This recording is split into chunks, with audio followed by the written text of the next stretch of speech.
What's up guys, my name is Jack, you're watching JBTCG, and today we're going to go over every single Pokemon product that I invested in over the month of August. This month was a little interesting. We saw a bunch of crazy moves in the market. Pokemon Center ETBs made a huge move upwards, namely Obsidian Flames, 151, and Paldean Fates. And we also saw a huge host of reprints for sets like Surging Sparks and Prismatic Evolutions. Also, later in this video, I'm going to be giving away this Prismatic Evolutions Surprise Box, so stay tuned to figure out how to win. But without stalling any longer, let's get into the products that I invested in this month. The first products we'll cover in this video are two sets of Blackbolt and White Flare Pokemon Center ETBs. I got these off of people on Facebook Marketplace, and for this set I paid $275 cash, and this set I paid $265 cash. So pretty good deals in my opinion. And it's really surprising that they're still this cheap, like the same price as a Twilight Masquerade Pokemon Center ETB. But these ones, in my opinion, are much cooler looking. And I also, like, a lot of people don't really care about the Thundurus promo, but I do think it is fairly cool. And I like the Tornadus as well. And right now, we have some recent sales. They sold for like between $400 and $600 in a 10, which is pretty expensive. Like, it's not insane, it's not the Charmander from Obsidian Flames or anything, but it's not dirt cheap like the Shrouded Fable Pecharunt, which is I think like $75 in a 10. So I believe there's some potential for these to perform pretty well long term. And also both of these sets, White Flare, Blackbolt, they both have huge set values. And the top chase cards are also enormous and super expensive. Each of them has the BWR cards with the Victinis, and then the Reshiram and Zekrom respectively. And then they also have like very expensive special illustration rare cards and illustration rares. Blackbolt has the Seismitoad, which is over $2,000 in a 10. White Flare also has some outstanding illustration rares with things like the Oshawott and the Samurott. So I'm a big fan of Blackbolt and White Flare, and I'm just kind of picking them up whenever I can find really good deals on them or people that are just trying to get rid of them, because a lot of people do have these. The print run was pretty huge. And with a limit of one pair per person, they got spread out super thin. So there aren't that many people in the world that have a ton of these or multiple of these. I think now is the time to build a position in these while people are paying attention to other sets and other things. And then eventually when people come back around to these sets and all of a sudden care about these ETBs again, I'll have some and I'll be able to sell some and make a nice profit. Moving on to the next set of items, these are going to be a couple of ETBs that I got for relatively cheap prices. These three Twilight Masquerade ETBs I actually got from Walmart, but not like actually from Walmart in store, and not from Walmart directly online. It was through GT Collectibles through Walmart.com, which if you don't know, GT Collectibles is just MJ Holdings, which is a distribution company. They distribute to big box stores like Walmart, Target, etc. And occasionally they'll sell things directly through Walmart.com for slightly marked up prices. So it's kind of a scummy behavior for a distribution company to sell things directly to consumers and sell it at a markup, especially since they don't need to. But they were selling these for $65 a piece, so I ended up picking up 3 of them. This is actually the first Twilight Masquerade ETBs that I've ever gotten. I never really bought them back like last year because honestly, I wasn't a big fan of Twilight Masquerade. I'm still not the biggest fan of Twilight Masquerade. I think there's other sets that are better, but I can't deny that the Eevee, the Greninja, the Perrin, and the Hisuian Growlithe, those are all really, really good cards. So overall, it's a really solid set. I wouldn't say it's like a 10 out of 10 set, but it's definitely a solid Scarlet and Violet set. And to get these just a bit above MSRP isn't a bad deal. And also, Twilight Masquerade is going to be something to watch out for in the next month. We're seeing reprints of it. Local game stores are getting like stock of it from distribution. And also GameStop is doing a restock of these ETBs. So we should see a drop in value of these ETBs and Twilight Masquerade in general over the next month with the reprint coming in.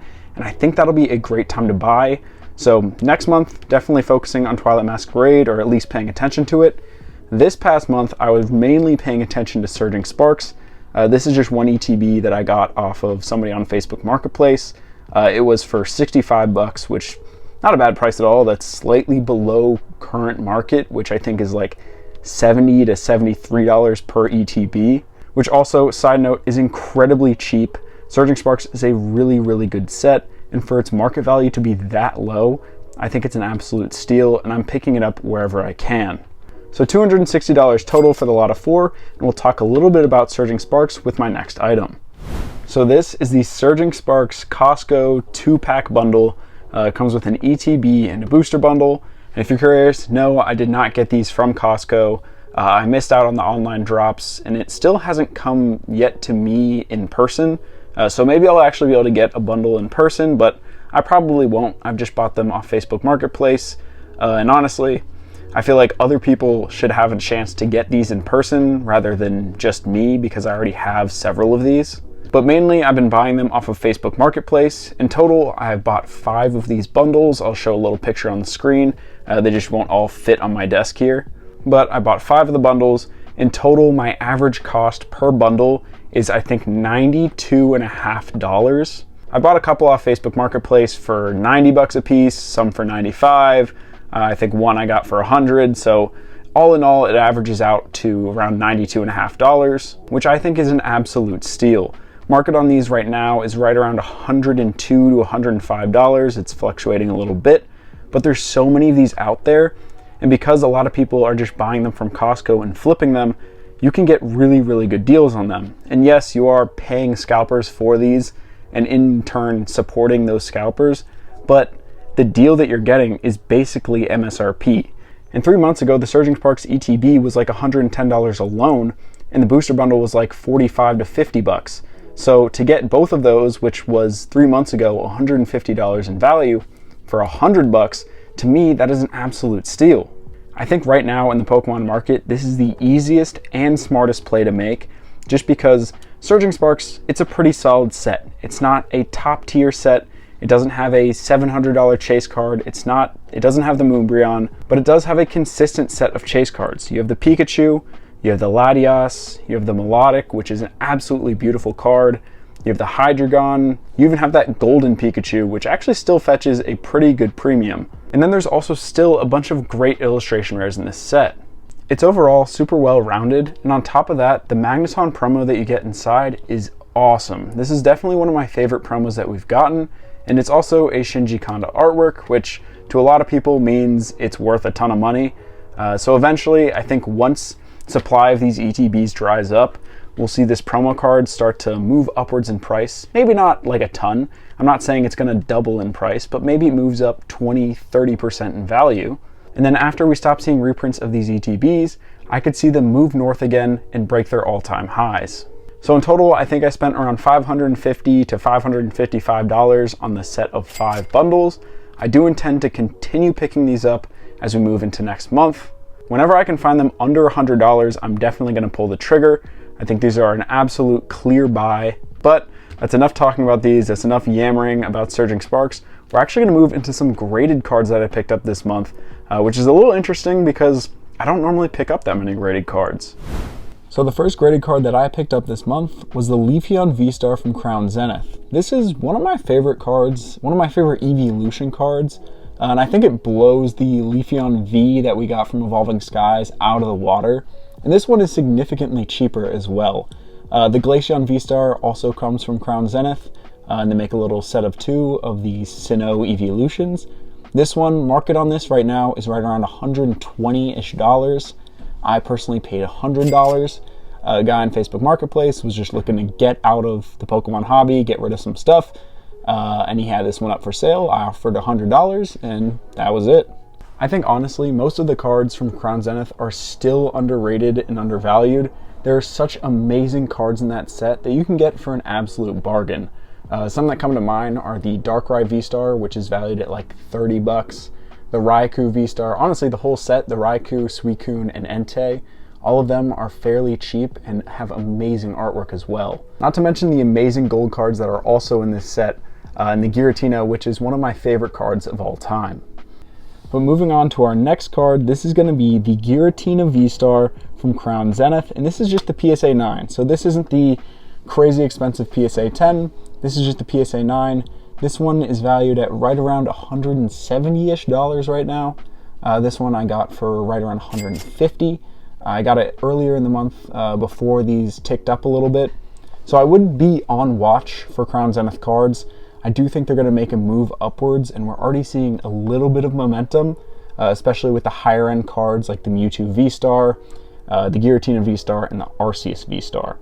So the reason I picked this up in a 9 is because I might add it to my Sinnoh binder, and I was just looking for a good near mint copy.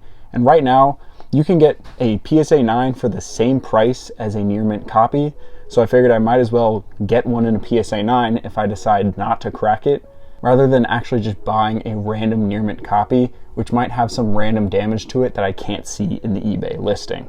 So $150 on that one, but we'll move into my next card, which is actually the Magneton promo from the Pokemon Center ETB for Surging Sparks. So you can see it's got the Pokemon Center stamp here. This card, I really believe, is going to go way up in price. Right now, I think market is right around $300 for it. We have some sales at $300.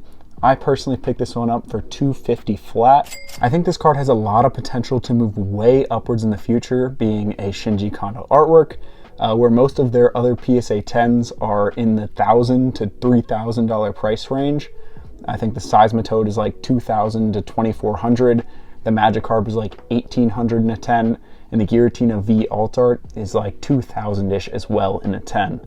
Now, I don't think this card is going to be $2,000 in a 10, but I do see it jumping up maybe to like $500 or $600, and I figured I'd get in and I'd buy one at $250 while it was still relatively cheap, and before it got too expensive where the risk on investing in it would be too high for me. So $250 on this one, and we'll move into my last graded card of the video. This is going to be my pride and joy, the Giratina V-Star, this time in a PSA 10. This is one of, if not my favorite card of all time. It's definitely my top 3. Giratina is my favorite Pokemon of all time, and this artwork is absolutely fantastic. Crown Zenith, again, I think is still super undervalued at its current prices. This card in a 10 cost me $370, which is fairly expensive. It's not a bargain at that price. It was definitely a little bit cheaper a month or two ago, but I do see some momentum leaning into Crown Zenith, and I think over the next couple months, this one might shoot up in value, being the top chase from the set. Even since the time that I bought it, it has moved up a little bit. We've seen sales above $400 for this. And to me, even if this card doesn't move up a ton in price, the main reason I bought it is because it's one of my favorite cards of all time, and I wanted it in a 10. So although it was somewhat of an investment, it's more of a collection piece than an investment piece. And I don't know if you can tell, but I'm a huge fan of Giratina. Now moving back into sealed Pokemon products, I picked up a Destin Rivals ETB and 3 Destin Rivals booster bundles. The booster bundles I picked up, one of these was from Barnes & Noble. I was just in the Barnes & Noble and they had these, so I grabbed one. And these 2 were from a Facebook Marketplace deal. I traded like an ETB away, and they gave me these 2 plus cash on top. This one I picked up from a local seller. It cost me $85, which is just like $10 below market, but I believe in Destin Rivals long term. I'm a big fan of these ETBs, and I wish I managed to pick up more of the Pokemon Center ETBs. I did try and place an order right at the beginning of the month with a couple sellers, and they actually canceled my order on eBay. A seller canceled their order because the price moved up and they caught it, which was really disappointing, kind of annoying, but what are you going to do about that? There's nothing really I could do. So I settled for this and these. I think Destin Rivals is going to be a great set long term. I do think we're going to see a ton of reprints for it, so I don't think it's like now or never with this, but I'm gradually building it up, buying more when I can at affordable prices. Oh, and for the booster bundles, this one cost me $30 because I got it from Barnes & Noble. And these 2, we'll call it $40. I give them $40 trade value for them. So $80 for these 2, $30 here, and then $85. All right, well now the only thing left to cover is this Prismatic Evolutions Surprise Box. If you want a chance to win this, like the video, make sure you're subscribed, and comment down below what your best investment from this month was. But that is all I've got for today, so let me know what your thoughts on my investments were down in the comments. And as I previously mentioned, let me know what your best investment for the month of August was down in the comments as well. And I hope you guys enjoyed, and I'll see you guys next month for another recap on the stuff I've invested in.